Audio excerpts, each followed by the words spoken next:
¿En qué libro estamos? Hebreo. Okay. Vamos a ver quién es el valiente que me da un resumen de lo que hemos discutido hasta ahora. Millo, vamos a ver. Yo, pues si yo no me la otra vez. Vamos a cantar como Daniel Santos. Yo no sé nada, yo llegué ahora. Usted sabe si algo pasó ya. Mira, me perdí el 9, que para mí el 9 es bien importante por culpa del versículo ese del 9:26. Que yo siempre le pregunto a todos los calvinistas que me expliquen ese versículo. ¿Cómo estás, hermano? Millo, está en tribuna. Vamos. Pero dime algo. Bueno, si tú fueras a introducir esta clase, ¿cómo tú vamos comenzarías? a empezar con el 10, tú dices. Sí, claro, no, empezamos, hoy vamos a trabajar con el 10, Con el 10, 19. Pues hasta el 9 lo que yo entiendo es, hablando de que los sacrificios no hay que repetirlos porque aquel sacrificio consumó la deuda que había con Dios. Y era una sola vez y para siempre.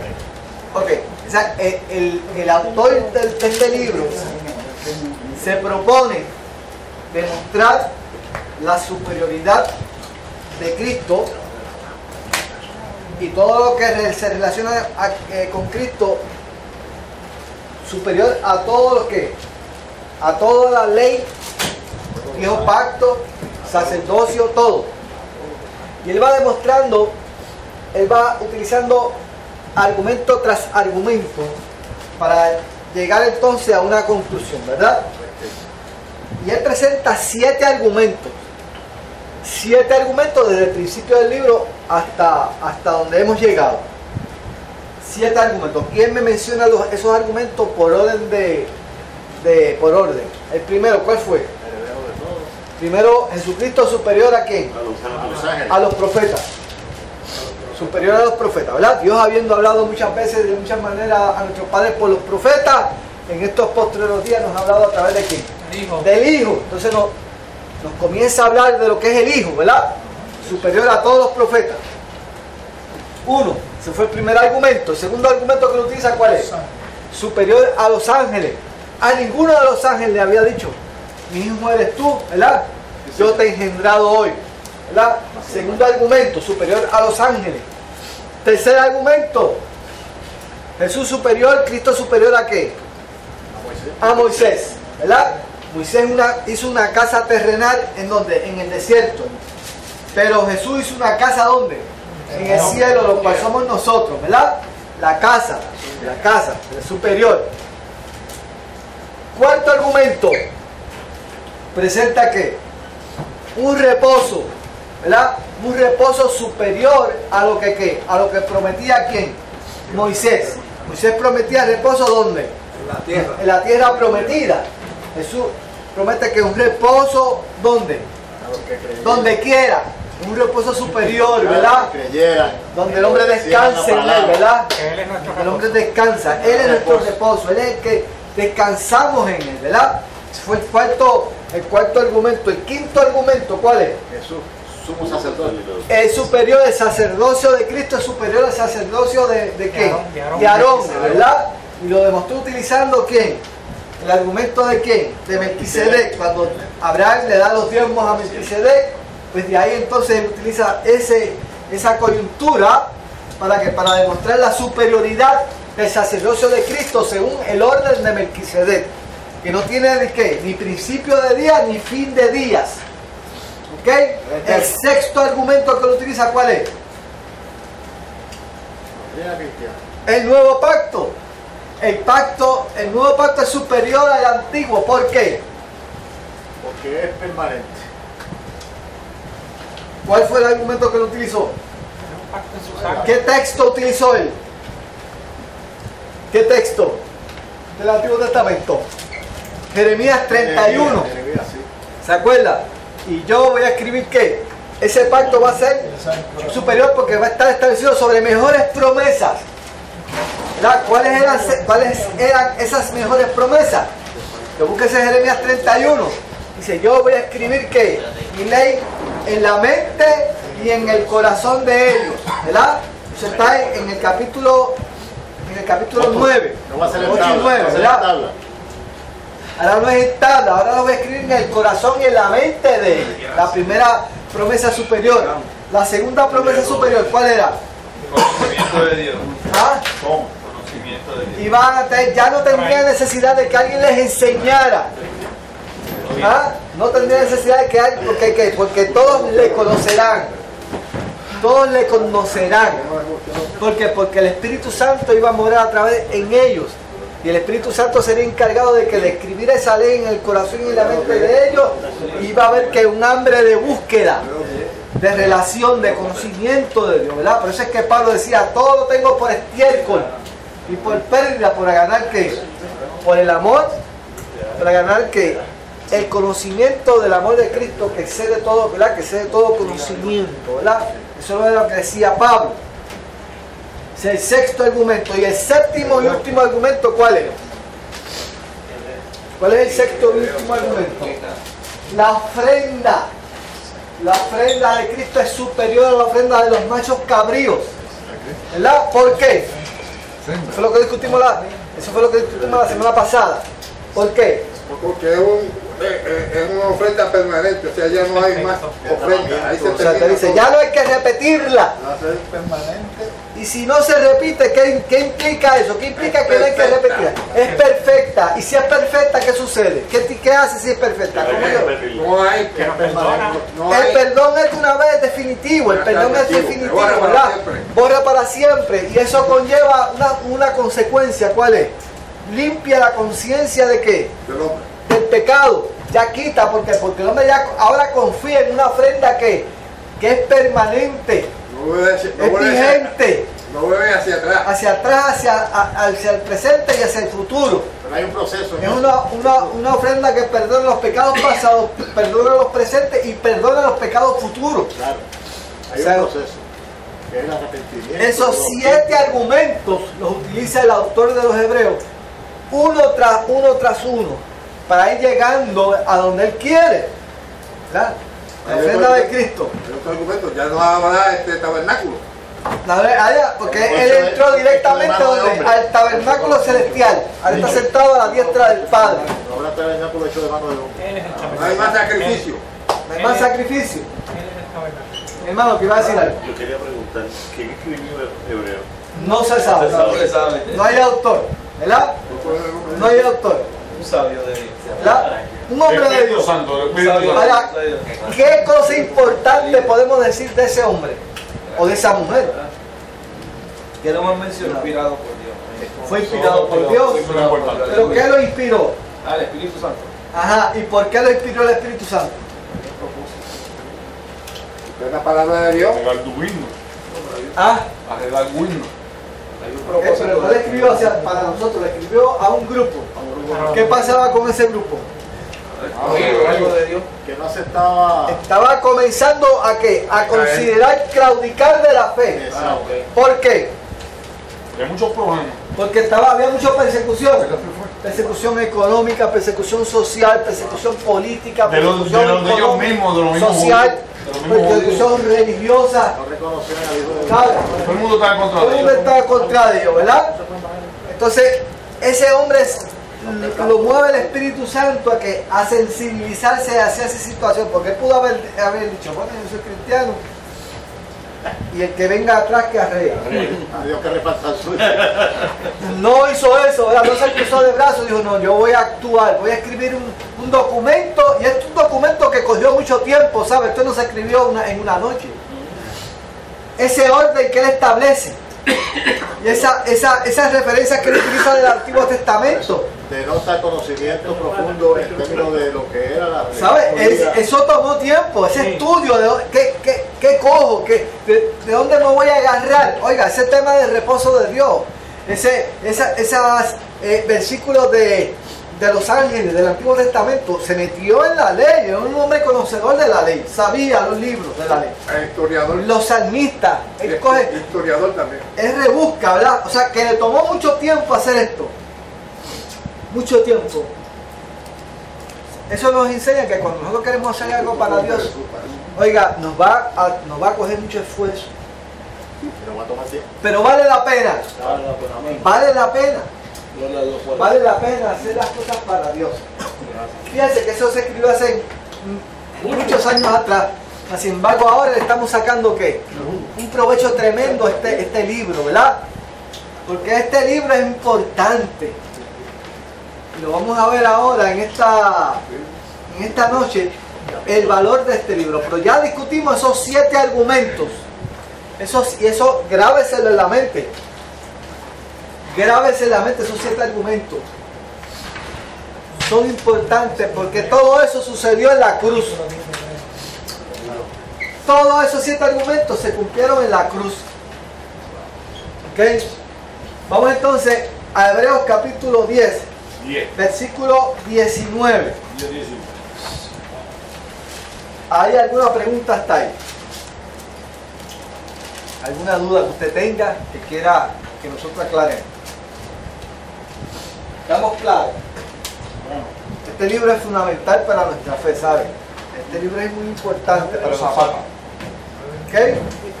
Vamos a leer el capítulo 10, versículo 19.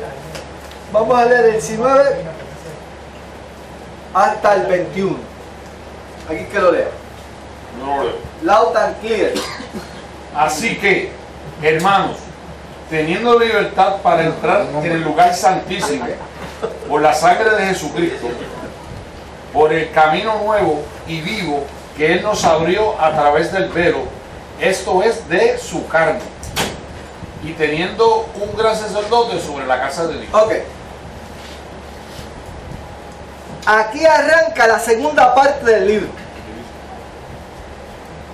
Aquí empieza la segunda parte del libro. La primera parte, ¿de qué se trata?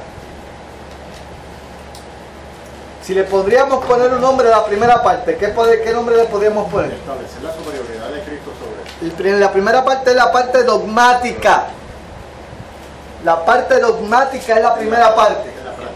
¿Okay? La parte de la enseñanza. ¿Okay?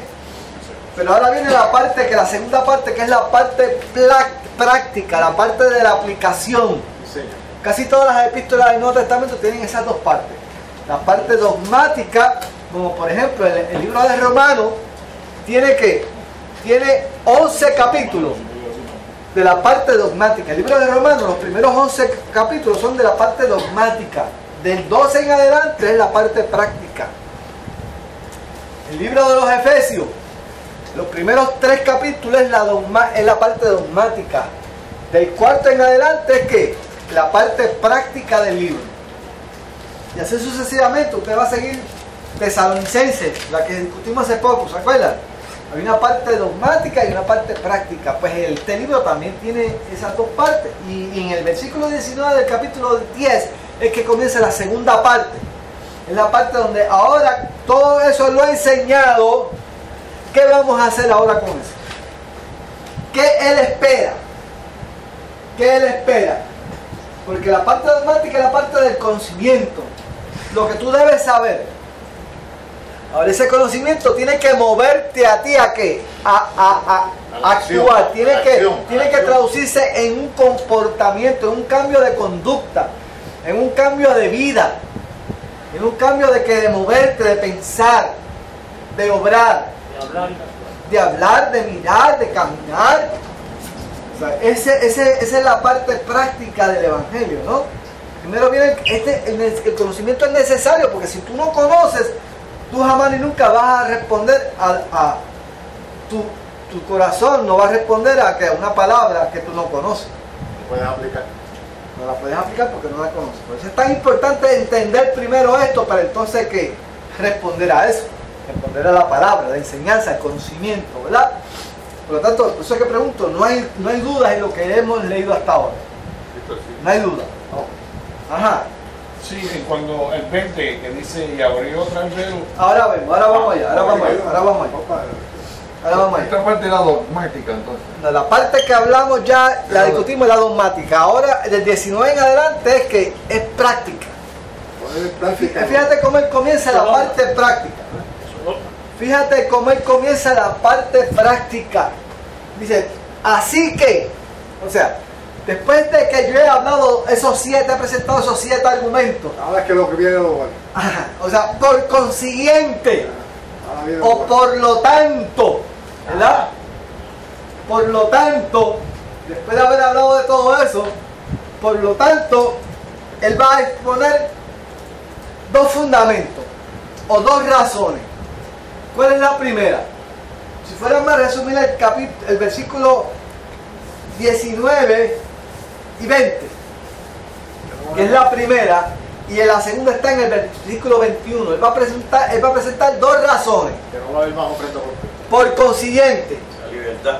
así que hermanos, teniendo libertad para entrar en el lugar santísimo por la sangre de Jesucristo, por el camino nuevo y vivo que Él nos abrió a través del velo, esto es su carne.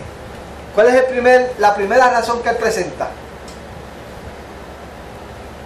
Que ya no hay un intermediario. Ahora tenemos, la primera noticia que le va a decir, tenemos, señores, tenemos un acceso directo al lugar La santísimo. libertad que nos da la sangre de Jesucristo.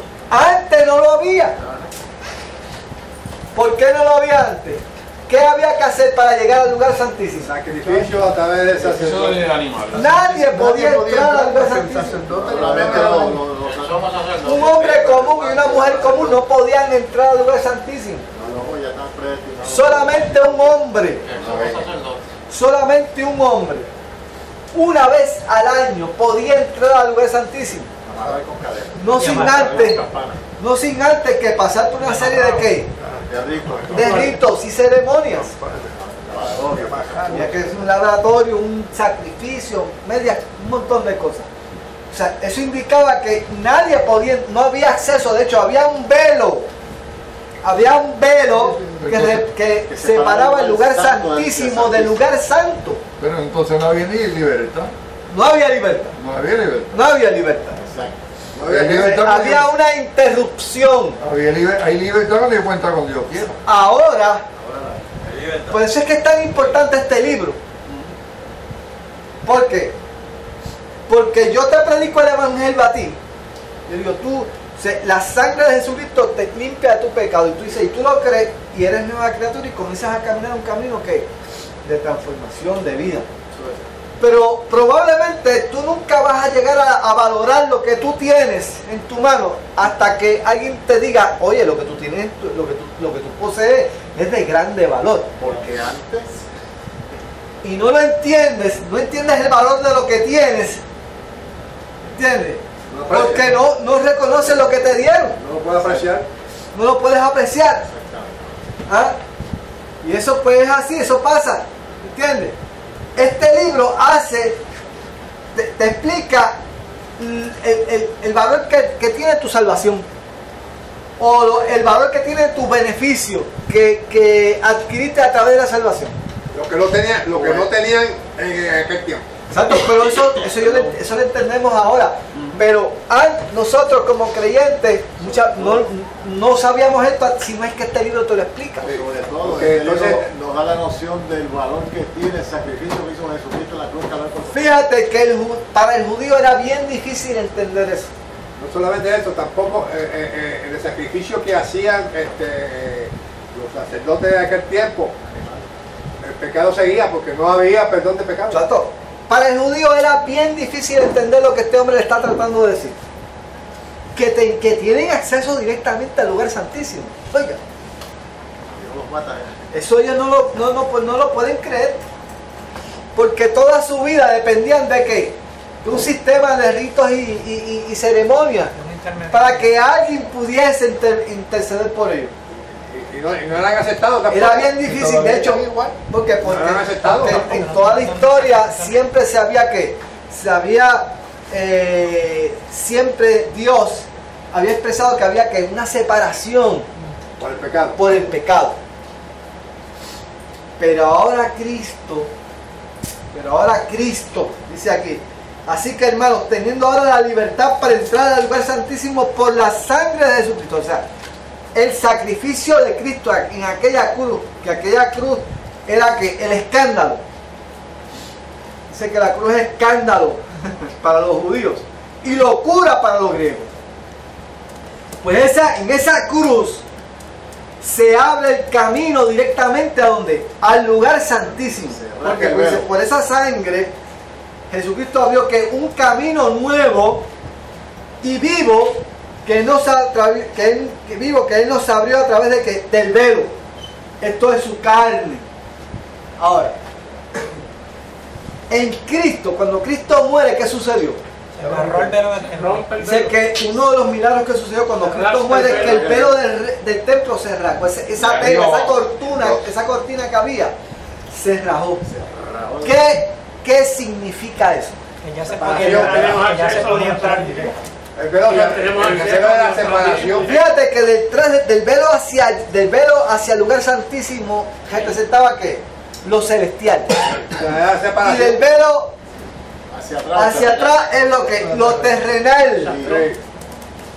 ¿Qué hace Cristo? Cristo une lo divino con lo terrenal. Él es el puente, Él es el sacerdote. De hecho, por eso es que una de las palabras que se le llama al sacerdote es pontífice. La palabra pontífice viene de la palabra pontifex en latín. Y pontifex es puente. Que construye puentes. Es el que traza esa unión entre lo divino y lo celestial. Por eso es que se llama Jesucristo. Jesús terrenal, Cristo divino. Jesucristo es el puente entre lo divino y lo terrenal. Por eso es que es posible ahora que el Espíritu Santo, que es divino, venga a morar en mí, que soy un cuerpo que soy un vaso de barro. Ahora es posible, porque es posible a través de Cristo. Él une lo celestial con lo terrenal. Búsquense Efesios capítulo 1, versículo, para que ustedes vean que Pablo lo explica de una forma más contundente aquí, ¿verdad? 1, versículo,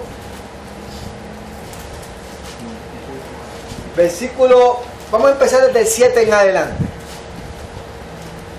En Cristo tenemos redención por su sangre. Por ese sacrificio tenemos redención por su sangre. Tenemos perdón de pecados según la riqueza de su gracia, que hizo sobreabundar para con nosotros en toda sabiduría e inteligencia, dándonos a conocer el misterio de su voluntad, según su beneplácito, el cual se había propuesto en sí mismo. O sea que esto no fue accidente, eso fue algo planificado, ¿verdad? Y mire cómo dice el 10, de reunir, el 10, importante, de reunir todas las cosas en Cristo, en la dispensación del cumplimiento de los tiempos, así las que están ¿dónde? En los cielos como las que están en la tierra. En Cristo se une lo que está en el cielo con lo que está en la tierra. Está muy bueno. O sea que es por Cristo que ahora tú puedes ¿qué? Tú puedes tener el Espíritu Santo de Dios en tu vida. Porque no hay nada ahora que lo pueda interrumpir. Antes lo interrumpía el pecado, pero ya el pecado que fue quitado en la cruz. Ahora tú puedes experimentar que el Espíritu de Dios en tu vida. Ahora tú eres que la gloria de Dios depositada en vasos de barro. Ese es el milagro. La gloria de Dios depositada en vasos de barro. Eso fue posible por el sacrificio, por la cruz de Cristo. Imagínense. Así que la cruz para los judíos era escándalo. Escándalo, sí, escándalo. Y para los griegos, Locura. Ahora, Cristo, la palabra Cristo no significa ungido. Ungido. Pero, ¿cómo se imaginaban los judíos que el Mesías fuese crucificado en una cruz? No, ni se lo imaginan, todavía. Pero Isaías Pero Isaías lo dice claro, pero sus ojos estaban pegados. Y sigue siendo. por lo tanto, es Cristo el que establece ese camino. Y mira cómo lo describe. Y mira cómo lo describe Hebreo. Es bien importante cómo lo describe este hombre, porque el Espíritu Santo le da las palabras indicadas. Dice, es en Cristo que se establece que un camino nuevo Y vivo. y vivo. ¿A dónde te lleva ese versículo? ¿Qué versículo te viene ahora a la mente? Juan 14:6. Juan 14:6. ¿Qué dice Juan 14:6? Juan 14:6. He aquí. Yo soy el camino, La verdad la verdad y la vida. y la vida. Él dice, yo soy el camino. Y nadie, Ya papá. te iba a decir 13. Yo soy el camino. O sea, La ahogó. yo dice, por él hay un camino nuevo. Y es el único. Es el único. Hay muchos maestros nominados que pasan por la tierra, pero el único que se la Él ahogó. fue el que pagó el precio. La única ofrenda perfecta posible. Por eso es que ningún hombre, Nadie llega al ni Padre si no Buda, Exacto. ni Confucio, ni Mahoma, Ni Buda. nadie, nadie puede decir yo eso es una ofrenda perfecta. La única ofrenda perfecta es Cristo. Por eso es que nosotros en el mundo vamos a tener muchos problemas, porque en la mogolla del mundo que no cabe, porque él dijo yo soy el único. Lo primero que atacan las falsas doctrinas y falsas religiones es a Cristo. Porque Cristo es la piedra del ángulo. Es el centro, el centro. Es la piedra del ángulo. O sea, es el centro de todo. Y lo primero que van a atacar es a Cristo. Nadie es así con un país musulmán. Tú hablas de Cristo y te matan. Me dicen, no, es un profeta más. Es un No profeta. lo consideran un profeta. No. Ellos no consideran a ¿Cuál es Cristo. la iglesia? No, él considera a Cristo un profeta más.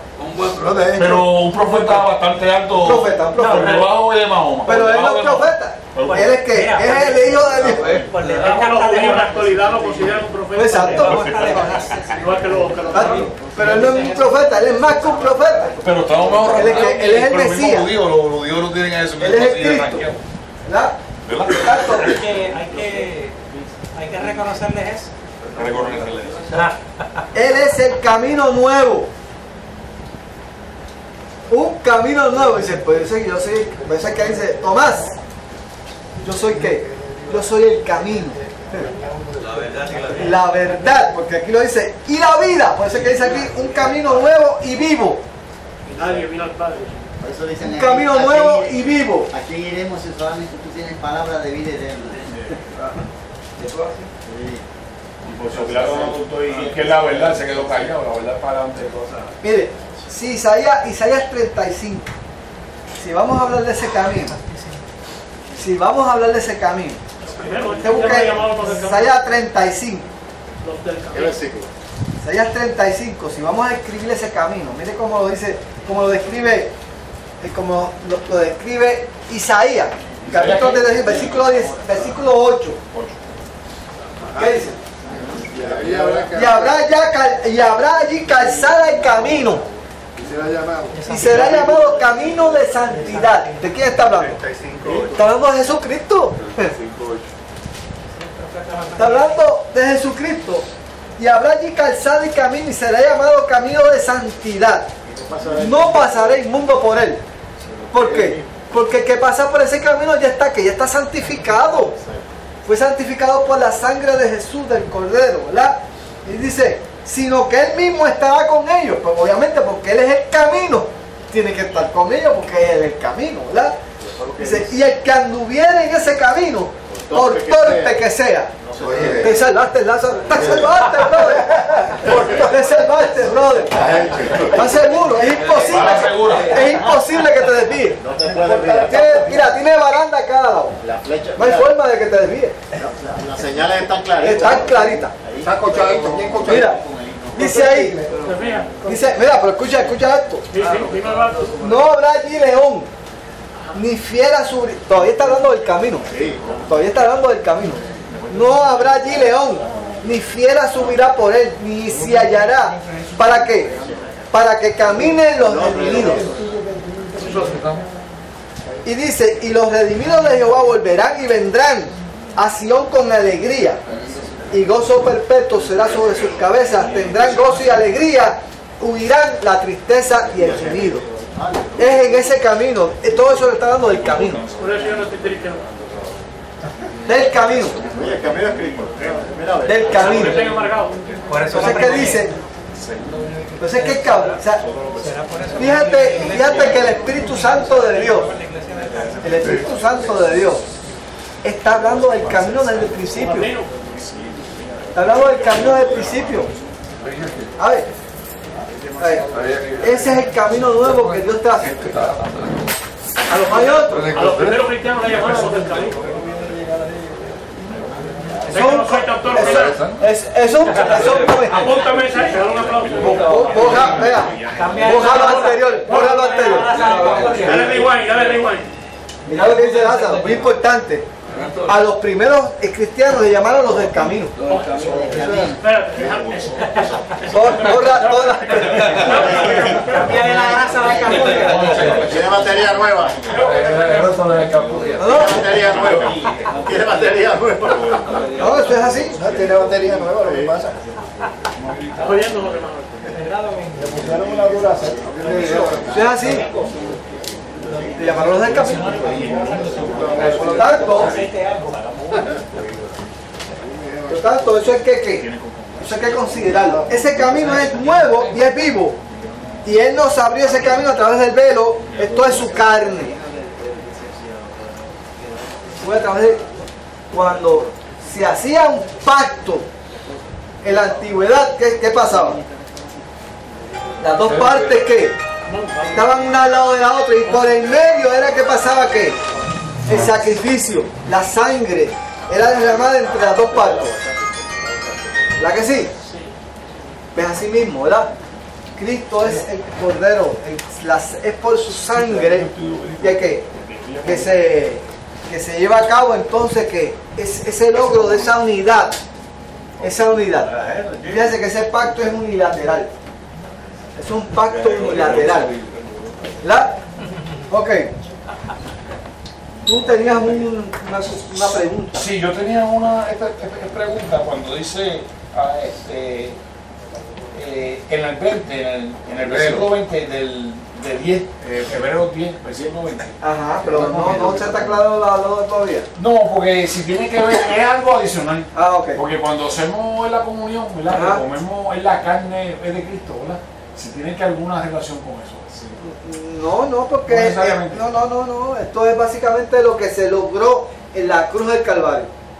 Nosotros cuando celebramos la Santa Cena, lo que hacemos es que es un recordatorio de qué, de lo que significa el sacrificio de Cristo en la cruz del Calvario. Pero al coger el pan y coger el vino, también estamos recordando eso. Bueno, exacto, estamos recordando una ceremonia para recordar eso. Exacto, recordar eso. El sacrificio de Cristo en la cruz del Calvario. Va de la mano. Ahora, eso es el primer fundamento que él va a presentar. Ahora tenemos acceso directo al lugar santísimo. Y el segundo argumento que él utiliza, ¿cuál es? Que está en el versículo 21. Y teniendo un gran sumo sacerdote sobre la casa de Dios. O sea, un sumo sacerdote quiere decir que un gran sacerdote. ¿Qué quiere decir? La casa de Dios se refiere al pueblo de Dios. Sí, al pueblo de Dios. La casa de Dios es el pueblo de Dios. Acuérdense que eso él lo había dicho anteriormente, ¿verdad?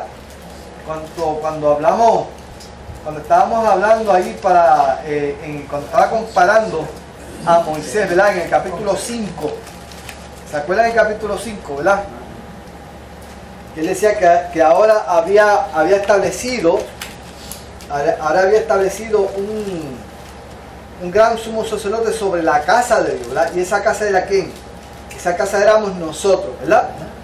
Ahora, mira lo que dice ahora el 21, que es el segundo argumento que lo utiliza. Ahora tenemos ese sumo sacerdote que está sentado, ¿que dónde? A la diestra de Dios, intercediendo constantemente por ti y por mí. Tenemos representantes, tenemos un mediador, un abogado, un puente. De hecho, dice Pablo que estamos sentados juntamente con Cristo en los lugares celestiales. Él está allá, pero estás tú también ahí. Sentado. Y habíamos dicho que sentado quiere decir que descansando. Descansando en la obra de Cristo. Estamos descansando totalmente en la obra de Cristo. Eso se llama sentado en los lugares celestiales, ¿sabes? Puedes descansar, confiar en esa obra que Cristo hizo en la cruz del Calvario. Y sin embargo, como estábamos hablando, en donde se hacían los sacrificios y eso, en el tabernáculo, no había ningún lugar para sentarse. No. Qué cosa rara, había un montón de cosas, pero no había una silla. Porque ya está consumado. En el tabernáculo, ¿qué? No había lugar para descansar porque era un trabajo continuo. Pero como cuando Cristo murió en la cruz, ¿qué dijo? Consumado es. O sea, ya no hay que hacer nada más. Se completó. Punto final. Ahora puedes casar. Porque está hecho. Aris. Y nosotros tenemos que confiar en eso. El que quería estar de pie, no, que se vaya para la choza que está al lado. No que siga haciendo cosas ahí. Porque ya el sacrificio se llevó a Eso que en cabo. el parque tú estás parado No hay siempre. que hacer nada más. No hay que hacer nada más. No, pero él también tiene su cita ahí. Ahora, Víctor, ¿hasta qué punto llega la ignorancia en el mundo, verdad, en relación a Jesucristo? Si simplemente la gente se pusiera a pensar, ¿verdad?, por un momento, en que Cristo es el que divide la historia. Pues antes de y después de. AC y DC. Y ese no es eso no es un mero tiempo cronológico. Señor. Eso es un tiempo. El mío fue el 19 de agosto de 1977. Eso es distinto para todos. Antes de eso era antes de Cristo. Después de ahí fue después de Cristo. Es distinto para cada uno. Cada uno tiene que un tiempo, una fecha específica, donde antes era que antes estábamos sin Cristo, ahora estamos con Cristo, ¿verdad? Ese es el tiempo, ese es el momento que divide la historia nuestra. Cada uno tiene una historia, ¿verdad? O sea que yo tengo 16 añitos, ¿no? Tiene 16 años nada más, imagínate. Imagínate. Sweet little 16. Eso es así, cada uno de nosotros tiene ese momento, ¿verdad?, de encuentro. Cuando nos encontramos con Jesucristo, ¿verdad? Y ya la cosa es diferente. Pero basado en esos dos argumentos, escuchen bien, no perdamos de vista, estamos empezando la segunda parte de la epístola, que es la parte práctica. Y él dice, basado en esos dos grandes beneficios, que podemos tener acceso directamente al lugar santísimo, uno. Segundo, porque tenemos un sumo sacerdote, un gran sacerdote. Por esas dos razones, ahora vienen ¿qué? 3 mandatos. 3 mandatos. ¿Cuáles son? 3 mandatos hay. Basado en esas dos razones, tenemos 3 mandatos. Uno, acerquémonos con corazón sincero. El primer mandato. Segundo, No perder la firme. mantengámonos firmes. Eso mismo, Santín. No se una veleta. Mantengámonos firmes. Segundo mandato. Tercer mandato. Está ahí, búscalo. Considerémonos unos a los otros. Para estimularnos Esos son los 3 mandatos. Apoyar a su hermano. 3 mandatos. Por cuanto tenemos acceso directamente al lugar santísimo y tenemos un sumo sacerdote a la diestra del Padre, 1, acércate confiadamente. 1. Segundo, mantente firme en la profesión de tu esperanza. Tercero, considerémonos unos a los otros, que en amor, ¿hacia qué? Para hacer buenas obras. Esos 3 argumentos. Amarse unos a los otros. Ahora, vamos entonces a cogerlo uno a uno. Uno a uno. Ahora vamos a la noticia en detalle. La noticia en detalle. El primero. ¿Quién quiere el primero? Que lo explique, lo lea y lo explique. Vamos a ver. Israel. Acerquémonos ahí. No, léelo y explícalo. Tenemos 3 mandatos. Basados en las 2 razones que él expuso. ¿Cuáles son esas 2 razones? 22. ¿Cuáles son esas 2 razones? Acercarnos. No, ¿cuáles son las 2 razones? El sacerdocio, el gran sacerdote. Ajá, ¿y la otra? Y la primera, Yo voy a tener que sacar unos papeles para los sacerdocio, tenemos un intercesor y tenemos libertad al lugar santísimo.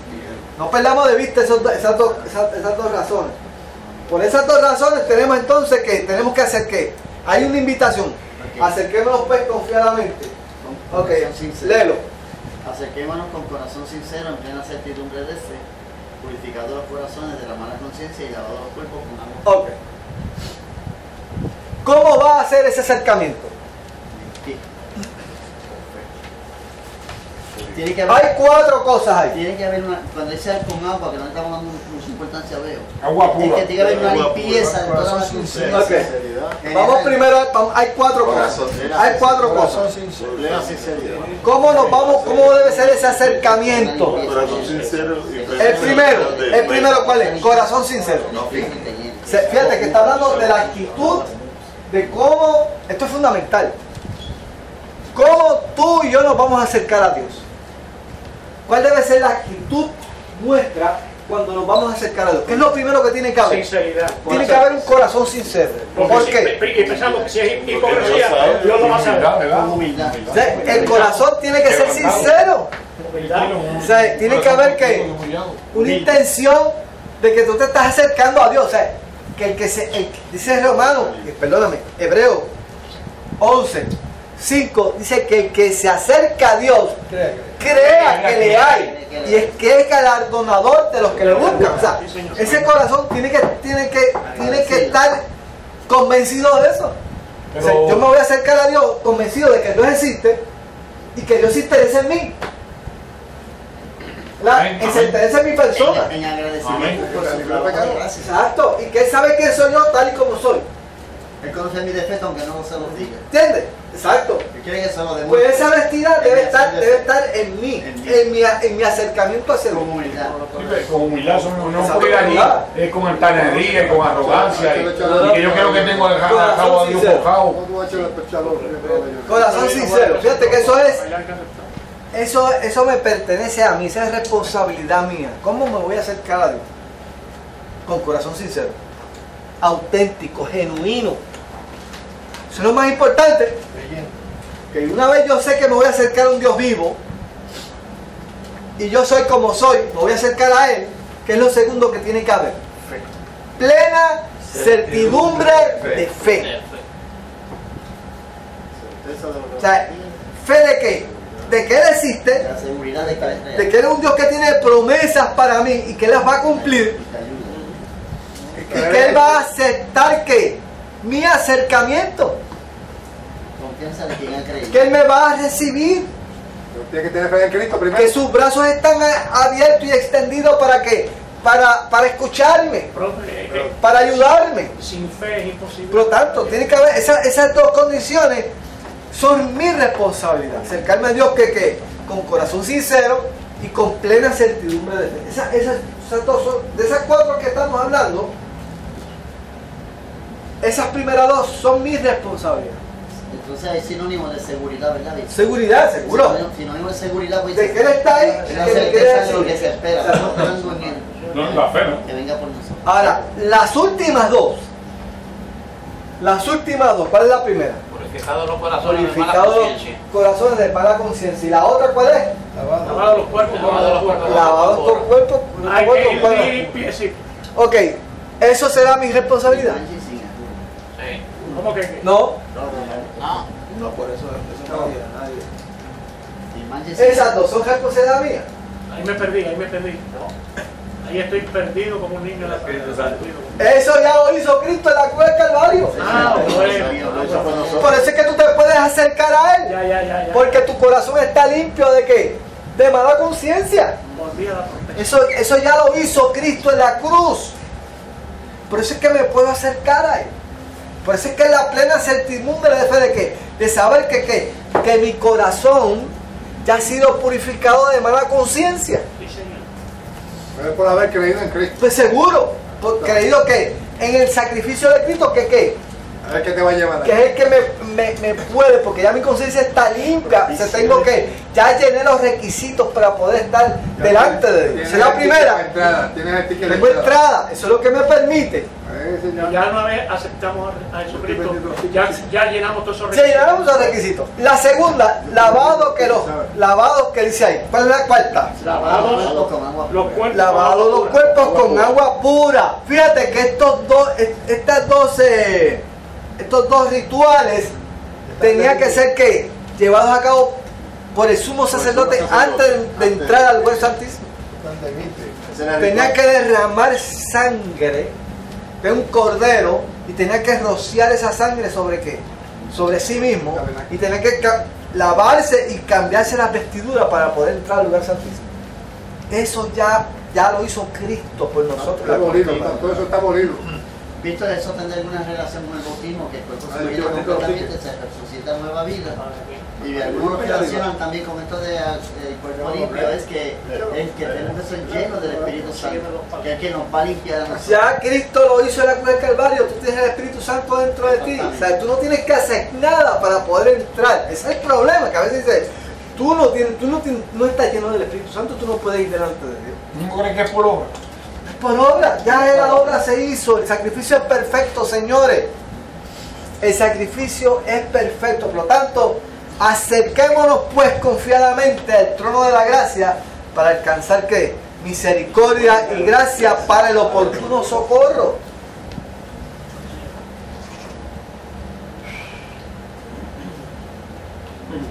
¿Ah? ¿Verdad que sí? Tirando pelota dura, pavada, estaba tirando duro. Sí. Agua profunda ahí. Se Se todo el mundo loco aquí. Lo práctico, Lo práctico, o sea, si ya Cristo hizo la obra, Señor, tenemos acceso directamente al Padre. ¿Qué haciendo? Lo que le está diciendo el autor a los judíos, oiga, esto era bien difícil para los judíos. Y sigue siendo eso. Porque para ellos es inconcebible que ellos pudiesen entrar a la presencia de Dios.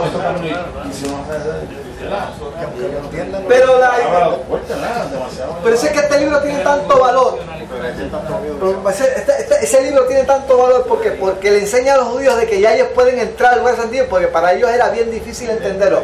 Ahora, para nosotros, se nos hace tan fácil, demasiado fácil. Para el gentil se le hace demasiado fácil porque nosotros no sabemos cuán difícil es. Precisamente, es que es irónico porque es tan fácil que uno que no lo cree, que no lo puede creer. Pero por eso es que este libro es tan importante, porque este libro te enseña cuán difícil es para el hombre entrar a la presencia de Dios. Por eso es que tenemos que estudiarlo. ¿Entiendes? Como decía Cholito, tú y tú. Exacto. ¿Entiendes? Pero a veces a veces por no saber lo difícil que es, desvaloramos los beneficios de la cruz en nuestra vida. Esta es la entrada. Y cuando no le damos valor a los derechos, a los privilegios, oiga, entonces los desvaloramos. No le das importancia a tu poder donde quiera que tú estés, en el carro, en tu trabajo, en tu casa, en el caminar, el poder de elevar una oración y saber que tú estás directamente conectado ahí, directo ahí. Oiga, ¿usted se ha puesto a pensar en eso? Ahí no hay que también. Por eso ese otro requisito es la Virgen ni nada de eso. Hay cobertura 24/7, no se te va la señal. Y de cachete. De cachete. Aunque tú lo veas fácil, tienes que tener. Pero lo que pasa Ya también. está pago. Ya está pago el celular. No estoy ocupado, Estoy ocupado. También lo que pasa es que a los No hay señal, no hay religiosos señal. no les convenía, ni les conviene actualmente el que Cristo Una grabadora, tenga pero una asunto, porque grabadora. se le va el negocito de vender las palomas y los Bueno, lo que pasa es, pero esta gente había entendido, ya se habían convertido al Señor, pero aún así se le hacía tan difícil. Y aún a veces hay cristianos que se creen que porque cometieron alguna falta o se creen que porque eso no tienen acceso a Dios. Sí, yo estoy sucio, ya yo estoy embarrado. No, porque Oiga, hay quien se cree que se ensucia y se a veces creemos que no podemos ir a la presencia de Dios porque pasemos este. Señores, ya el sacrificio está. Estas cosas os digo para que no pequéis, pero si pecas, Abogado. lo tienes con el Padre. Allá en el castillo de Sí, Herodes bueno. tienen Es que no una soy área tan de frente prosperado. que parecía como si fueran de 70 veces Ah, sí, 100. sí, Y parece para que para para las palomas, para que Tres de llama. siguen sacrificando palomas. Estamos claros con la primera. Víctor, una pregunta. Hoy día, los judíos siguen con esos rituales de matar. No, porque no tienen tabernáculo. que no tienen tabernáculo. No tienen templo. No tienen templo. Por eso es que este libro es tan importante. En la sinagoga Dios no puede matar tu chico. Se acabó. Cesó. El templo no está allí. Allí lo que está Ellos están esperando que haga un templo nuevo. Pero ya el templo está aquí. El templo de Salomón y la vaca roja. Ya no hay tabernáculo. Ese es el templo que menciona arriba, la vaca roja y el templo de Salomón. Vamos para el segundo mandato. Ahí lo entrevistaron en Ese fue el primer mandato. No se me pierdan. Primer mandato, acerquémonos pues. Con corazón sincero, acerquémonos. ¿Cuál es el segundo mandato? Mantengámonos firmes sin fluctuar. En plena certidumbre de fe. No, el segundo mandato, no, acuérdense que el primer mandato es acercarnos. ¿Con qué actitud? ¿Con qué actitud? Con corazón sincero, con plena certidumbre de fe, purificados corazones de mala conciencia, y lavados los cuerpos como... Eso es un solo mandato. Un solo. Acercarte, pero ¿cómo? Pues ya te explicamos. Ahora, ¿cuál es el segundo mandato? Mantengámonos firmes, sin fluctuar la profesión de nuestra esperanza, porque fiel es el que prometió. Vamos a ver. José, dime ese segundo mandato. Explícame, ¿cómo tú lo interpretas? Voy a leerlo otra vez. Segunda, mantengamos firmes. O sea, ¿qué es lo que él pide? ¿Qué es lo que les pide a ellos? Mira, mantengamos firmes sin fluctuar la profesión de nuestra esperanza, porque fiel es el que prometió. ¿Qué le está pidiendo él a ellos? Que no duden. Primero, que se acerquen a Dios. Con corazón sincero, con plena certidumbre de fe. Lo segundo, ¿qué? Mantente firme, sin fluctuar. La esperanza de la salvación. Sin culipandeo. La profesión de nuestra esperanza. La salvación, que no perdamos la esperanza. Esa palabra es bíblica. Pero haciendo qué? Pero haciendo qué? Pero haciendo qué? Eso en griego, ¿cómo se dice? Pero haciendo qué, vamos a ver. Haciendo qué. Mantengámonos firmes sin fluctuar, haciendo qué. Bueno, estimulándonos unos a otros. Está ahí. Está ahí. La profesión de nuestra La profesión de nuestra esperanza. ¿Qué quiere decir eso? Bueno, tiene que ver mucho con la fe, no sé por qué. Ajá, pero ¿qué tiene que decir? Amando de corazón. No, la profesión de la esperanza es El Evangelio. ¿Qué quiere decir? Que tiene que profesar, que hablar, divulgar, presentar, expresar, ejercitarte. Por eso es que Pablo le decía a quien Hablando de ejercitar, ejercita los bolsillos. a Timoteo, ejercítate en la fe. Ahora ejercítate ahora. Ejercítate ahora.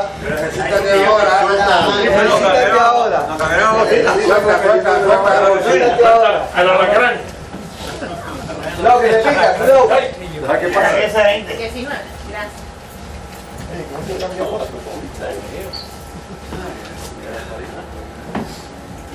Dios, Josita no vino hoy. De vacaciones.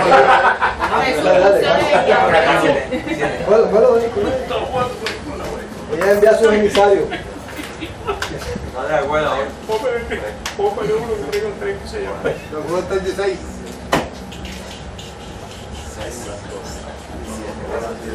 Dale 450 mañana. ¿Eso para la loto? 101. Dame 450. ¿Eso para la loto? Dame 475 para atrás. Okay. Mantengamos la profesión de qué? De nuestra esperanza. Escuchen bien. Escuchen bien. Fíjate qué importante es esto. Esto es importante, hermano. Esto es importante. Mira, Víctor, yo estaba en Bayamón haciendo un trabajo. Ajá. Entonces, por la noche teníamos ensayos en la semana. Y como yo tengo mucho tiempo para los ensayos de los cánticos, yo me llevé los cánticos. Y lo estaba repasando en la guagua. Me bajé de la guagua. Y como estaban ahí en la grabadora de aquí, entonces pegué a cantar los cánticos. Entonces, cuando de momento veo un señor que viene con un perrito por la calle de abajo hacia arriba, y se me hace que me dice, como que voy a seguir cantando, dice, por favor, un momentito, ¿usted que no me está dando dormir desde esta mañana? ¿De qué? Que yo no estaba dejando dormir desde por la mañana. Pues yo desde que llegué a trabajar a las 7 empecé a cantar, a repasarlo en voz alta, que sabía yo que me estaban oyendo en la comunidad. Entonces yo aproveché la oportunidad y él viene como negativo. Y entonces yo aproveché y le proyecté el evangelio. O sea, lo negativo lo convertí en algo positivo. Y después me dio la mano y me dijo, perdone, pero puedes seguir cantando, pero baja un poquito más el volumen.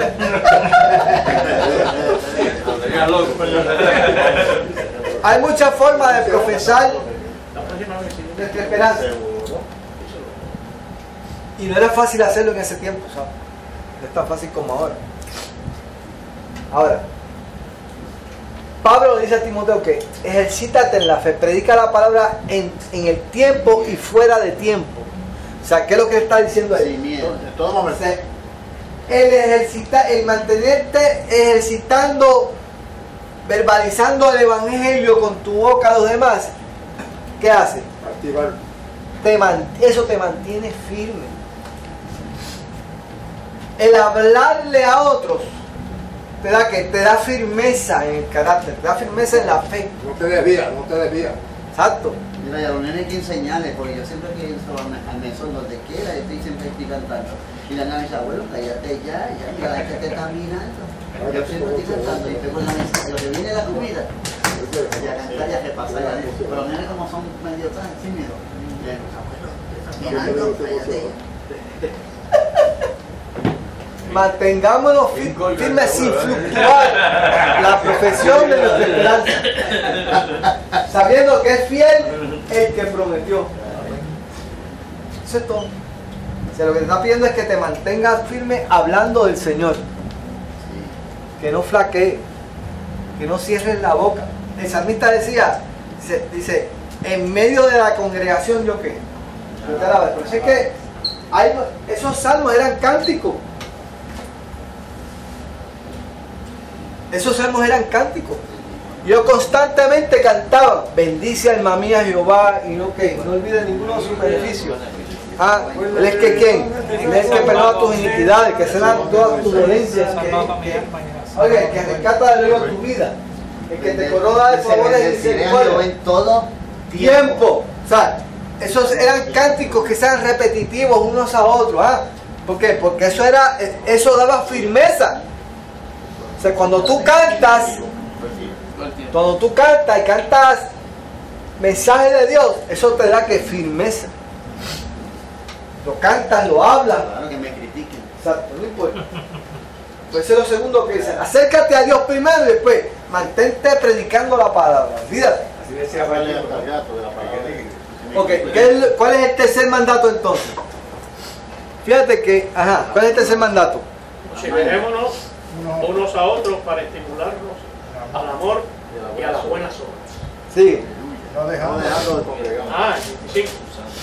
No dejando de congregarnos como algunos tienen por costumbre, sino exhortándonos tanto más cuanto veis que aquel día se acerca. Ok, explícame ese versículo. Esos dos versículos. El tercer mandato. Considerémonos unos a otros para estimularnos, que nos congreguemos, que nos hablemos, que nos apoyemos y congregarnos, no dejando de congregarnos, como dice aquí que algunos tienen por costumbre. El Evangelio fue diseñado ¿para qué? Para que todos funcionáramos unidos colectivamente. Bueno, un cuerpo. A la congregación. Soportar al débil. Entonces que no te necesito. Sí, porque a veces tú eres débil y a veces tú estás débil un día y el otro que se siente bien te va a animar. Si no te congregas, exacto, y un día viene, si no te congregas, también es así que Jesús cuando repartió los discípulos, repartió de dos en dos, porque si uno falla, el otro lo estimula. Uno apoya al otro. Uno apoya al otro. Y de cordón de dos dobleces. ¿No cómo es? Y cordón de dos dobleces. Cordón de dos dobleces.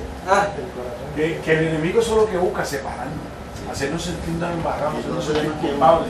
Para que te separes. Una vez, como el ave es de presa, ¿verdad? Y una vez te separas, tú eres presa fácil, ya tú no estás bajo el cobijo de esa eso es lo que hacen los animales, ¿verdad? Sí. Oye, pero el lobo y los animales de presa. Tiene que separar a uno nada más, no es porque separen a uno, todos comen. Oye esto, mira. Por más fuerte que sea. Un pez grande de unos chiquitos allá, que es el pez chiquito. Pero el pez grande lo traga. Pero cuando el chiquito dice, está bien, los que venían para acá más pequeños dicen, está bien, te comiste aquel. Entonces se comunicaron, dicen, una reunión y dijeron, vamos a meterle mano entre todos. Cuando el grande ve que toda esa juntilla viene, que van a ser más grandes que él en tamaño. ¿Qué hace el grande? Nosotros tenemos grande protección de Dios. Mire lo que dice Eclesiastés. Oye lo que dice Ramón, que tú estás hablando de la piraña, ¿verdad? Piraña. Una sola no, pero muchas. Mire lo que dice Eclesiastés. Mejor. Escuchen esto. Eclesiastés dice, mejor son dos que uno. porque tienen mejor paga de su trabajo. Porque si cayeren, el uno levantará a su compañero. Pero hay del solo, que cuando cayere, no habrá segundo que lo levante. También si dos durmieren juntos, se calentarán mutuamente. Mas, ¿cómo se calentará uno solo?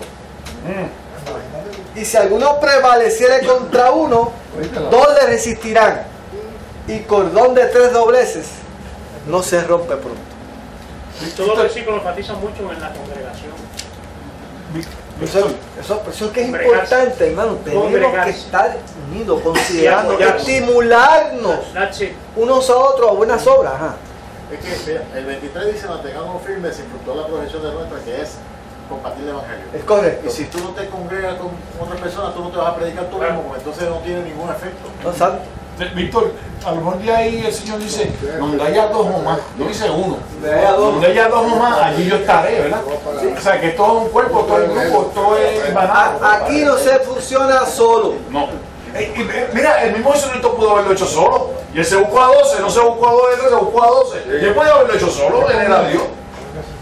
Míralo ahí, que mejor ejemplo que ese. ¿Ah? Por eso es que es importante, ¿verdad?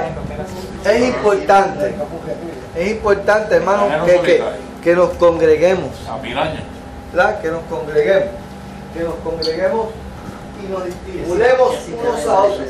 Eclesiastés capítulo 4 del 9 al 12. 4 del 9 al 12. Vamos. ¿Cuáles son las 3 exhortaciones? Santín. Bueno, acercándonos con corazón sincero, primero, con certidumbre de fe, y además de mantengámonos firmes sin fluctuar, que no es otra cosa que compartir el evangelio. Y la última es, básicamente, estimularnos unos a otros mediante la congregación. Para considerarnos y estimularnos para buenas obras. Exacto. Ok, vamos entonces a la parte que a nadie le gusta. ¿Cuál? La cuarta advertencia del Evangelio del libro de los Hebreos. A la que nadie le gusta. Mato, voy a dejarte que tú tienes cara de pentecostal. Tú tienes cara de pentecostal, vamos. A él le gustaba predicarle eso. A él le gustaba predicar esto. Vamos a ver, Hebreos 10. El justo vive. Síguelo. El justo vive por fe. Porque si pecáramos voluntariamente, después de haber recibido el conocimiento de la verdad, ya no queda más sacrificio por los pecados, sino una ofrenda de expiación de juicio y de hervor de fuego que ha de devorar a los adversarios. El que viola la ley de Moisés por el testimonio de 2 o 3 testigos muere irreversiblemente. ¿Cuánto mayor castigo pensáis que merecerá el que pisoteara al Hijo de Dios y tuviera por inmunda la sangre del pacto en la cual fue santificado e hiciere afrenta al Espíritu de gracia? Pues conocemos al que dijo: mía es la venganza, yo daré el pago, dice el Señor, y otra vez el Señor juzgará a su pueblo. Horrenda cosa es caer en manos del Dios vivo. Hasta ahí. Vamos a ver. Aquí, vamos, eso lo podemos quitar de ahí. Lo podemos quitar de la Biblia. Lo quitamos. A esa parte nadie le gusta hablar. Esa parte nadie le gusta hablar. A todo el mundo le gusta que le hablen de gracia, que si Cristo hizo la cruz del Calvario, que todo el mundo que Dios perdonó, que tú eres santificado por la sangre de Jesucristo, que tenemos un intercesor delante del Padre. Pero aquí, ¿qué pasa? Debería ser, si pecáis, porque no lo tenéis, debería decir. Mire, señores, dice, pero yo voluntariamente. Hay 2 partes. ¿Lo recibe o ¿Por qué él baja tan fuerte aquí? Vamos a ver. ¿Por qué él baja tan fuerte aquí? Porque es un pecado que. ¿Por qué él baja tan fuerte aquí? Él sabe que pecado voluntariamente lo está buscando. Porque estamos hablando del pecado voluntariamente, ¿no? Voluntariamente. ¿Por qué usted cree que la advertencia es tan fuerte? Cuando el castigo fue, a veces dijo que a muchos se le ha perdonado. Ajá. Eso ¿Por no tiene qué? que ver nada con eso. Dime. Es que Jesús dijo que mucho ha amado, mucho se lo ha perdonado. Yo creo que a él me ama ahí, en ese, ¿cómo se llama? Eso que él dijo. Yo pienso que él me ama. Perdón, que él me habla mucho. Nos ama. Digo, dice la palabra que porque de tal manera amó Dios al mundo que llegó a ser capaz de ¿qué? De sacrificar de ofrecer a su hijo unigénito para que todo aquel que en él crea no se pierda, más tenga vida eterna. Fíjate hasta dónde llegó Dios para con el hombre. Ahora. O sea, si es tan grande la gracia y tan abundante, ¿qué pasa con aquel que la desprecia? Aquí te está haciendo una comparación cuando te dice que en la antigua ley, si tú violentases la ley de Moisés y 2 o 3 testigos testificaban en contra tuya, la muerte era irremisible. Exacto. Lo lapidaban. Entonces, ¿cuánto mayor es entonces el castigo para aquel que pisoteara al Hijo de Dios? Fíjate que él utiliza la estrategia del contraste otra vez. Porque él había utilizado esta estrategia anteriormente, ¿verdad que sí? ¿En qué capítulo? Lázaro. En el capítulo 2. En el capítulo 2, él utilizó esa misma estrategia. Búscalo. No lo recibas porque yo te lo digo. Mira lo que dice ahí. Porque si la palabra, por tanto, es necesario que con más diligencia atendamos las cosas que hemos oído, no sea que nos deslicemos. Porque si la palabra dicha por medio de los ángeles fue firme, fíjate que voy a utilizar el contraste ahora, y toda transgresión y desobediencia recibió justa retribución, ¿cómo escaparemos nosotros si descuidamos una salvación tan grande? Y ahora utiliza la misma estrategia. Él dice aquí, el que viola la ley de Moisés por el testimonio de 2 o 3 testigos muere irreversiblemente. ¿Cuánto mayor castigo pensáis que merecerá el que pisoteare al Hijo de Dios y tuviera por inmunda la sangre del pacto en la cual fue santificado e hiciera afrenta al Espíritu de gracia? Así que la palabra habla de que cualquier pecado es perdonado excepto cuando es en contra del Espíritu Santo. Cuando la blasfemia del Espíritu Santo. O sea, esto es lo más cercano a lo que es una blasfemia. ¿Qué es una blasfemia? Fíjate que él no le está hablando aquí a todo el mundo. Él está hablando aquí. ¿A quién está hablando? Al que conoce la palabra. A los cristianos. A los cristianos. Mire cómo dice: porque si pecáramos voluntariamente después de haber recibido el conocimiento de la verdad, ya no queda más sacrificio por los pecados. Explícame eso, José. El único que peca es Explícame eso. ¿Qué quiere decir eso? Voy a leerlo otra vez, José. Porque si pecáramos voluntariamente después de haber recibido, esto no se lo está diciendo a todo el mundo, se lo está diciendo a aquel que ha tenido una experiencia con Dios, ¿verdad? Porque si pecáramos voluntariamente después de haber recibido el conocimiento de la verdad, ya no queda más sacrificio por los pecados, sino una horrenda expectación de juicio y del hervor de fuego que ha de devorar a los adversarios. Por eso que los apóstatas, obviamente, la palabra habla muchos casos sobre eso. El Saúl, hermano de Jacob, que estuvo en poco la primogenitura, ¿sabes? Delma, también Pablo dice que lo abandonó amando a este mundo. Y ¿sabes? Cuando uno ama el mundo, pues uno menosprecia lo que Dios ha hecho por uno, ¿sabes? Cuando uno sigue los placeres del mundo, la tentación del mundo, pues uno menosprecia el sacrificio de Jesús, ¿sabes? Y ahí es donde uno se pierde, ¿sabes? Y fue lo que le queda a él, el castigo. Porque ya no hay más ofrenda por el pecado. O sea, el sacrificio de Cristo fue una sola vez y para siempre. Y está vigente. O sea, hasta que el hombre muera, ese sacrificio puede estar vigente y dispuesto a perdonar. Ahora, aquel que voluntariamente, a sabiendas, a sabiendas, conociendo la palabra, intencionalmente, con alevosía, peca abiertamente revelado en contra de Dios, ya no queda que sacrificio, más sacrificio por el pecado, malicia y alevosía, sino una horrenda expectación del juicio. Víctor, permíteme leer aquí de otro estudio bíblico. Pecados que no tienen perdón de Dios, blasfemia contra el Espíritu Santo. Entonces, Hebreos capítulo 6, versículo 4, depravación total, apostasía, negar que Jesús es Dios y negar la eficacia de la sangre de Cristo para salvación. Apostasía, eso es lo que está hablando aquí, apostasía.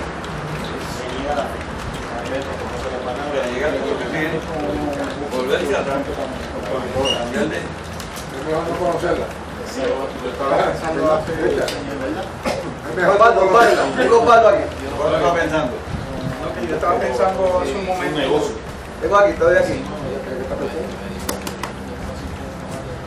Yo estaba pensando acerca de esta porción, ¿verdad? Hace un rato, que aquí hay algo más profundo todavía, y es que es una invitación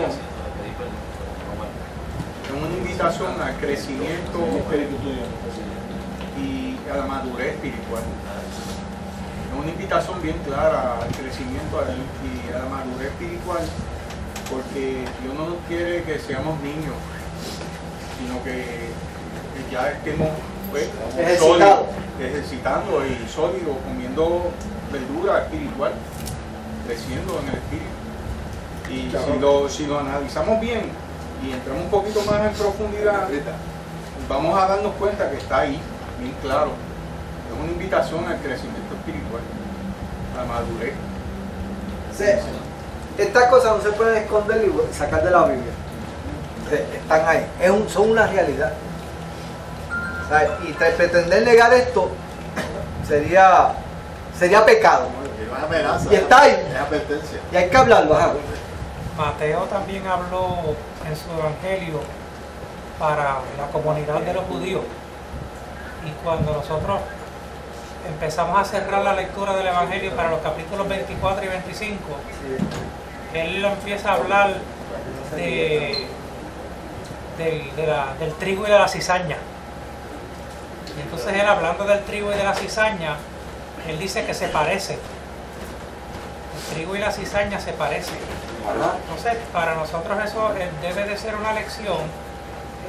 Cuando nosotros estudiamos este hebreo, hay un montón de gente que se parece a los cristianos.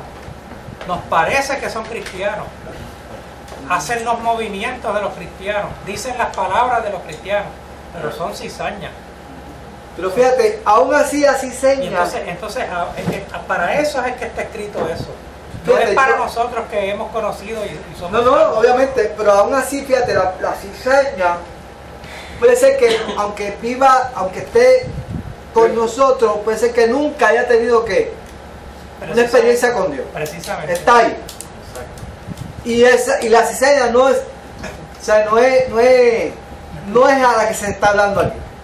Es aquel que ha conocido y que está plenamente consciente de lo que es el sacrificio de Cristo y las cosas lo que también conocieron por la razón de haber conocido que están ahí. Pero exacto, pero es que fíjate que una persona puede estar en la iglesia y nunca haber tenido una experiencia con Dios. Probablemente no, tú sabes. Obviamente esto está hablando de una persona y a veces tú te pones a pensar y dices, pero ¿será posible que una persona que haya conocido a Dios, que haya tenido, fíjate, porque podemos hablar de muchos predicadores y gente pero mira, probablemente un predicador, siente la posibilidad que es una persona predicada y nunca haber tenido una experiencia genuina con Dios? Es mejor no haberlo conocido. Fíjate, puede darse ese caso, ¿sabes? ¿Sabes? Ahora, una persona que haya conocido a Dios, que tenga que sepa lo que es la gracia de Dios, la haya experimentado en su vida y que se vuelva atrás, eso es bien difícil, ¿verdad? Es bien difícil. Pero es mejor no haberlo conocido. Eso tiene que ver con que ponga la mano en el arado y se pone para atrás, no es digno de mí. Sí, pero aún así, no está hablando de ese tipo de personas, está hablando de la persona que voluntariamente, haber sido conocido la gracia de Dios, peca voluntariamente, o sea, se rebela en contra de él. Por rebelión. No hay otra cosa que eso es como el pecado. La leyenda que era muy político Adán había experimentado la gracia de Dios, era un hombre perfecto, un hombre santo, puro, y voluntariamente Adán pecó contra Dios. Fíjate que probablemente puede ser que no hay un ser humano que haya caído en esto, que haya conocido a Dios, realmente, o sea, una relación genuina con Dios. Probablemente no lo haya, pero esto que está aquí puesto es una realidad. Porque una persona que haya conocido a Dios, que haya tenido una experiencia con Dios, y vuelva a ser es bien difícil, tú sabes, que vuelva atrás, porque lo conoció la gracia de Dios. Pero pasa. Bueno, es para que nosotros estamos buscando gente que tú creías que estaba en el Evangelio, que predicaban, que hacían cosas y probablemente nunca hayan tenido un encuentro con Dios. Esa palabra conocer se refiere a tener una relación íntima. Exacto. Cuando en el juicio que va a decir, Señor, en tu nombre hicimos esto. Y Jesús dice, nunca lo conocí. Nunca tuvieron una comunión con él. Nunca os conocí, apartó de mí, hacedores de maldad. Machea eso bien ahí. Mira, cuando Jesucristo nos mandó de 2 en 2, y él decía, en tu nombre hicimos milagros, en tu nombre impusimos las manos y se sanaron los enfermos y salían los demonios corriendo. Yo estoy seguro que Judas Iscariote hacía milagros también. No tenía una comunión con él. Pero fíjate que Judas tenía unas expectativas del Mesías. Y cuando él se dio cuenta de que ese Mesías no era el que él esperaba, que era un Mesías terrenal, que ya hay que lo libertara. Cuando él se dio cuenta de que esa no era, porque Judas comienza a patinar desde que Jesús le dice: es necesario que el Hijo del Hombre se muera, que sea entregado en manos de los hombres. Pues ahí es que Judas comienza a decir: por aquí. Pero ven acá. Eso no era lo que estaba. Ahí fue que se le salió lo de manera. Y quería el poder, ¿verdad? Para derrotar. Quería un Mesías que reinara. ¿Entiendes? Un guerrero que derrotara a los romanos. Imagínate. Había que tener una fe. No estuvo firme desde un principio. Pues, ¿sí te imaginas? Siempre fue un tipo titubeante, Judas. Imagínate. Ver a tu maestro ahí crucificado en una cruz. Sabes que tú ibas a hacer la misma por ahí también, que tú ibas a seguir por ahí también. Pero viste, posiblemente quería acelerar ese proceso. No lo creo. No, porque el hombre que se arrepintió, tiró en la moneda, dijo: mira, yo no quiero hablar con esta moneda, y la tiró. Parece que se equivocó, ya. ¿Qué es la película? Entonces, vamos a encontrar sorpresas en el cielo. Vamos a encontrar sorpresas en el cielo. O sea, así que nosotros no podemos juzgar quién entra y quién no entra. Por eso que el que separa el trigo de la cizaña, Dios, es el trabajo de él. No lo sabemos, ¿verdad? No sabemos. Pero esta es una realidad, ¿verdad? Que para que conoce la gracia de Dios, ya ese sacrificio se hizo una sola vez para siempre. Ya no se va a volver a presentar otro sacrificio. Este es el único que es válido. Y si este sacrificio tú lo consideras insuficiente, ahí está fallando.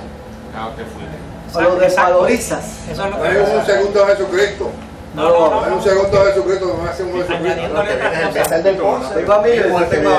El hermano ahorita mencionó en una lista unos pecados entre el cual se encuentra la apostasía. Entonces, lo de la apostasía es algo que a nosotros nos podría coger por sorpresa si no estamos apercibidos, porque eso es algo que es sutil. Sí. Eso es algo que viene poquito a poco. Entonces estamos concentrándonos en aquel pastor que se fue y lo cogieron dándose el palo, lo cogieron con una muchachita, lo cogieron haciendo lo malo. Pero esta gente que están en una apostasía no están haciendo lo malo, están prendiendo la vela, están metiendo el agua bendita, están rezando un rosario a una mujer, están con los vegetales, están adorando los sábados, están con el atalaya. Es Jesucristo más otra cosa. Es Jesucristo más otra cosa. Siempre que tú veas que es Jesucristo insuficiente y hay que añadirle otra cosa, eso es una apostasía. Una apostasía, es verdad. Es verdad. Qué bueno que trajiste eso antes que yo. Escuchen esto, hermano. Qué bueno que trajo eso antes que yo. Amén, amén, amén, hermano, amén. Que qué bueno que él trajo eso antes que yo, pues yo tengo una pregunta.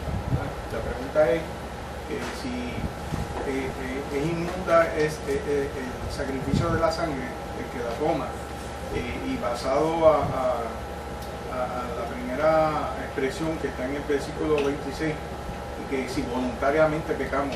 Por ejemplo, mi pregunta va basada, por ejemplo, hay personas que han conocido, que se dicen ser maestros de las escrituras, aunque no voy a decir del evangelio, de la escritura, pero después de decirse que eran pues maestros de la escritura o que le servían al Señor, se convierten al catolicismo. Como vi al judaísmo. Como vi recientemente un profesor católico que dice que él era pentecostal o que era evangélico y que se volvió a ser apostólico romano, porque esa es la verdadera religión. Entonces ahí entra lo que dice Emilio, que es Cristo y algo más. ¿Sabes? Y me gustaría que podrías decirnos y abundar en eso. Ahora que está hablando de eso, me trae en mente. Antes de tú darnos clase a nosotros, había un maestro aquí. Buen maestro, para ver. Se sabía las escrituras, pero era un bárbaro. Bueno, todo. Era un montón. Sin embargo, chico, se cocotó. No, que tú puso, tenía un negocito en Luquillo. ¿Te acuerdas? Yo fui hasta allá. Con él. Tenía un negocito ahí en Luquillo, atendí y siguió y volvió atrás. Y terminó como así. Era que hacía calor.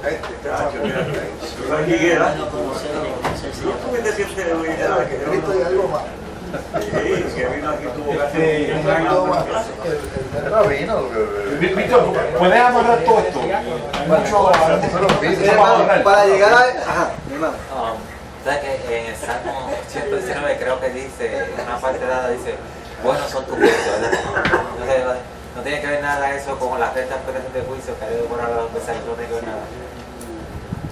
No, porque fíjate, de lo que se trata aquí es de algo, es de una condición bien grave de un hombre que ha conocido a Dios y que se revela en contra de él. No alguien que peca y que peque con una mujer y que comienza a ser padre. De ese no es el que se está hablando. Se está hablando de aquel que se revela en contra de Dios. Reniega. Habiéndolo conocido. Reniega. Habiendo conocido la gracia de Dios, la abundancia de la gracia de Dios. Y que voluntariamente, esa gente que terminan bebiendo y saliendo, o sea, son gente que, ¿sabes? Que no le están, yo estoy seguro que en su corazón no está hacer eso. ¿Entiendes? Porque cayó en pecado y el pecado lo arrastra, ¿entiendes? Estamos hablando de una persona que intencionalmente se vuelve en contra de Dios. Pero Víctor, pero eso no fue lo que hizo Pedro. Después que anduvo con el Señor y comió con él y todo después. No, una cosa es negarlo. Ese no es el mismo caso de lo que estoy mencionando de esta persona que se convirtió, se volvió a la Iglesia Católica. Porque fíjate que esa persona en su conciencia, él cree que lo está haciendo bien, que le está haciendo un bien a Dios. En su conocimiento, ahí lo que hay es ignorancia, más que otra cosa. Puede ser el mejor maestro del mundo, pero hay ignorancia dentro de eso. Mira, antes de tú darte el cantazo, tuviste que haberte reparado. O sea que esto, para caer en esto no es tan fácil, ¿sabes? Y déjeme decirle algo, hermano, ¿sabes? La intención del autor es dejarle saber a ellos, o sea, si la gracia es tan grande, o sea, la gracia es tan abundante, Porque eso es lo que le está presentando en este libro. O sea, oiga, la gracia es hasta, no tiene límite de parte de Dios para con nosotros, ¿verdad? Ahora, hay una contraparte. Hay una contraparte, ¿entiendes? Sobre esto. Y fíjate que si seguimos leyendo, lo vamos a seguir leyendo para terminarlo. Él le va a pasar la mano ahora. Como dice que si Dios nos perdonó a los ángeles, ¿cuánto a nosotros si nos apartamos y lo rechazamos? ¿Sabes? Que tenemos una advertencia ahí, ¿sabes? Que tenemos que creer o por eso es que te digo que nosotros no le servimos a Dios porque podemos caer en esto. Entonces, eso no es lo que nos debe motivar a Dios, a servirle a Dios. Nos debe motivar porque Dios nos amó a nosotros primero. Eso es lo que nos debe motivar. Y la sangre significa el propósito que la sangre de Jesucristo vale es porque Jesucristo existía antes de ser hombre como Dios, o sea, en una persistencia eterna, puro, santo, sin mancha, y por eso es que esa sangre vale. ¿Seguro? O sea, la sangre del Cordero, la sangre del Hijo de Dios. Es Dios, ¿sabes? Es Dios. Eso es lo que quiero que ustedes entiendan, ¿sabes? Porque cuando yo entienda eso, voy a acercarme a Dios inmediatamente. No voy a tener un reparo en acercarme a Dios, aunque haya pecado. Aunque haya pecado, que haya fallado, voy a acercarme a Dios. ¿Entiendes? Voy a tener acceso a Él. Nada me va a detener. ¿Entiendes? No hay por qué volver atrás. No hay razón para volver atrás. Ahora, fíjate lo que Él hace ahora. Mira lo que Él hace. Él ahora va a llevar a este grupo hacia atrás. Vamos a leerlo. Del 32 en adelante. Víctor, ¿tú lo puedes leer? O Sammy. Si Víctor está buscando. Sammy. 32 en adelante. 32. Pero traed a la memoria los días pasados, en los cuales, después de haber sido iluminados, sostuvisteis con gran combate de padecimiento.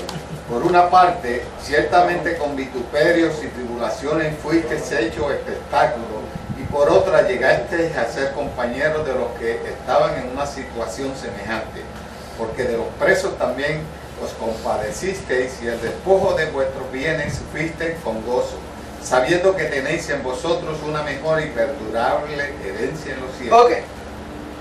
¿Qué va a hacer ahora el autor? Lo va a transportar hacia atrás. Lo va a llevar a ¿qué? A esos primeros días de su experiencia con Cristo. Y los va a llevar allá. Oiga, es tan importante que usted nunca se olvide. Esos primeros días cuando usted se convirtió al Señor. ¿De dónde salió? Nunca se olvide de eso, ¿sabe? Nunca se olvide de eso, ¿verdad? Se llama antigua fidelidad. Él los lleva hacia ti y los transporta y le dice, mire señores, ustedes sostuvisteis gran combate de padecimiento. Fueron espectáculos delante de los demás. Dice, llegaste a ser compañero de los que estaban en situación semejante. O sea, se identificaron con la gente que estaba pasando por eso. Se identificaron con los presos. Fueron despojados de sus bienes. Y dice, y fueron despojados con gozo. O sea, son gente que dio testimonio en el momento de la prueba. Ahora, ¿qué pasa? Que cuando entonces llega la calma, mientras está la cosa del furor, estamos metidos con ese, porque están las pruebas y hay que, y necesito de Dios. Tengo que depender de Dios. Porque no he hecho el pan, está la prueba. Pero cuando todo se arregla, ¿qué pasa? Cuando todo se arregla, ¿qué pasa? Bajo la guardia. Bajo la guardia. Y en la calma es la calma es más peligrosa que la tormenta. ¿Usted sabía eso? La calma es más peligrosa que la tormenta.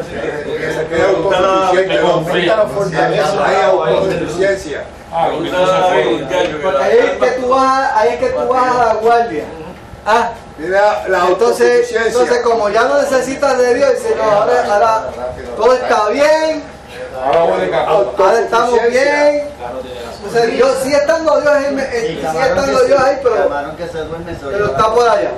La autosuficiencia viene el hombre diciendo. Tengo Millo, ¿sí va a decir? Juan nos dice en el Evangelio, en el capítulo 15, ¿verdad? Que Jesús dice, yo soy la vid verdadera. Para luego decir, separados de mí nada podéis hacer.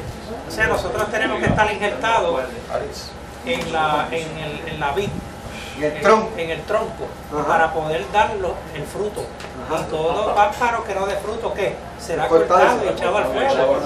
Eso también es bastante fuertito, pero para aliviar un poco la ansiedad, como la que tenían los apóstoles, mira, él dijo que uno de nosotros lo iba a traicionar. ¿Seré yo?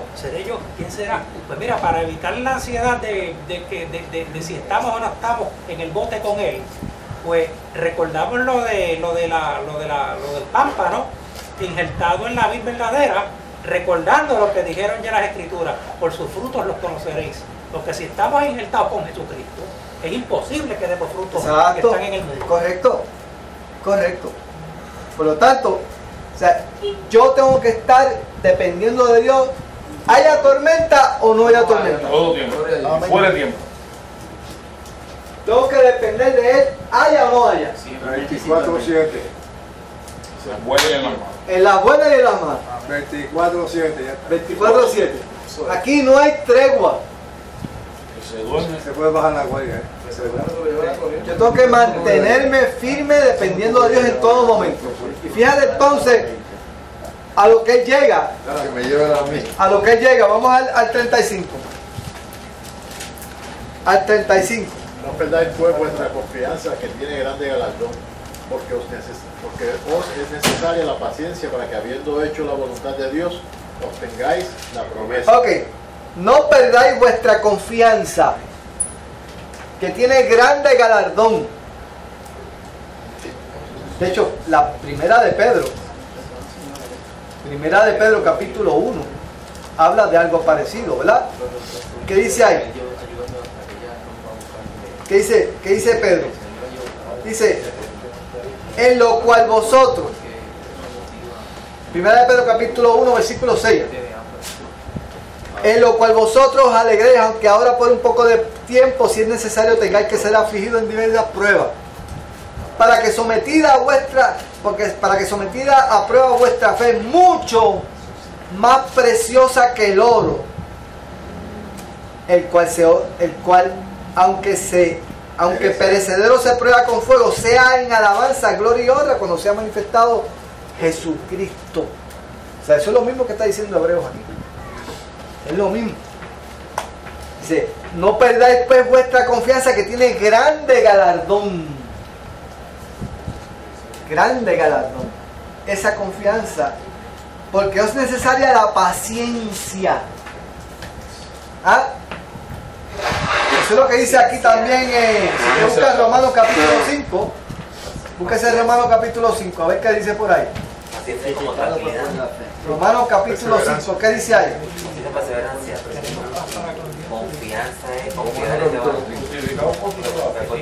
Mira lo que dice Romanos capítulo 5, versículo 2.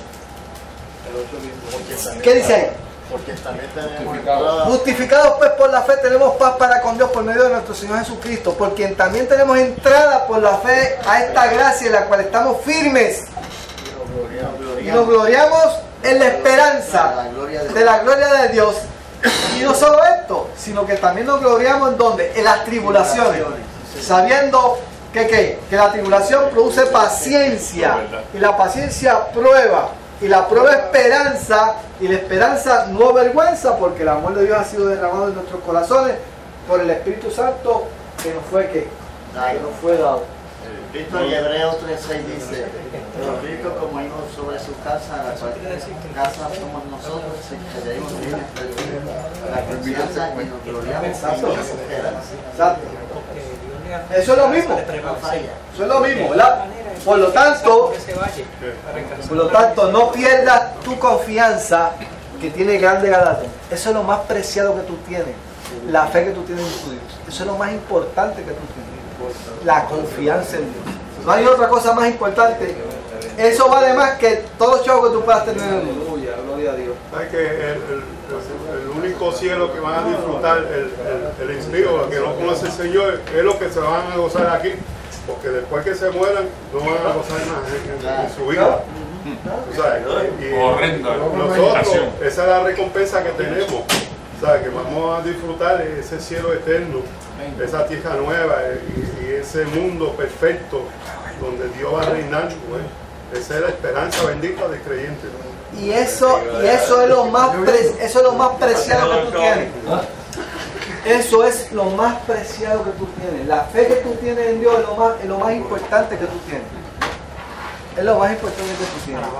No pierdas tu confianza, porque es necesaria la paciencia, se la espera, y no es una espera pasiva, es una espera que activa, moviéndote, ¿ok? Caminando, para que habiendo hecho la voluntad de Dios, obtenga la promesa. Dice que es garantía de vida eterna. Pero tiene que estar activo, moviéndote, ¿verdad? Moviéndote, ¿verdad? Porque dice, porque aún un poquito y el que ha de venir vendrá y no tardará. Mas el justo por la fe vivirá. Y si retrocediere, no agradará a mi alma. Y mire cómo va a ser real, porque ahora va a preparar, él va a preparar ahora que la introducción al capítulo que viene. Que es una persona justa. ¿Ah? Una persona justa que es. Justa. Un hombre justo. El justo es el que dice justificado pues por la fe. Tenemos paz para con Dios por medio de Jesucristo. El justo es el que ha creído en el sacrificio de Cristo en la cruz del Calvario y produce obras de justicia. Somos justos ¿por qué? Porque somos lavados en la sangre, estamos cubiertos bajo la justicia de Cristo. Pero esa persona produce que frutos de justicia. Automáticamente, no hay que trabajarlo. Por eso es que dice, todo pámpano que no da buen fruto. O sea, el que está injertado en la vid tiene que dar frutos buenos. Eso es algo automático. ¿Entiendes? Por lo tanto, el justo vivirá por la fe. La fe en el sacrificio de Cristo hace que en mí broten frutos de justicia. Por amor de su nombre. ¿Entiendes? Eso es automático. Ahora, pero nosotros, fíjate que Él los incluye ahí. Pero nosotros y ustedes no son de los que retroceden para perdición. Aquí no hay ninguno que va a retroceder para perdición, sino de los que tienen fe para preservación del alma. Aleluya. Dice que Dios no nos ha dado espíritu de cobardía, sino de poder, de amor y de dominio. Por eso es que hay que cantarse.